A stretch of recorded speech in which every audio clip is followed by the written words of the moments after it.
Sa Talisay City, wala pa'y kaso nga napasaka. Batok kang Luwaan 3, SK Chairperson Gwendolyn Luwage ug sa iyang amahan nga si Francisco Luwage.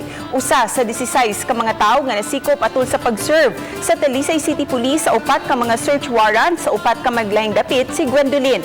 Apan gihimakak ni Gwendolyn ug ni Francisco ang mga pasangil nga sila nalambigit sa paggamit og ginaniling drogas.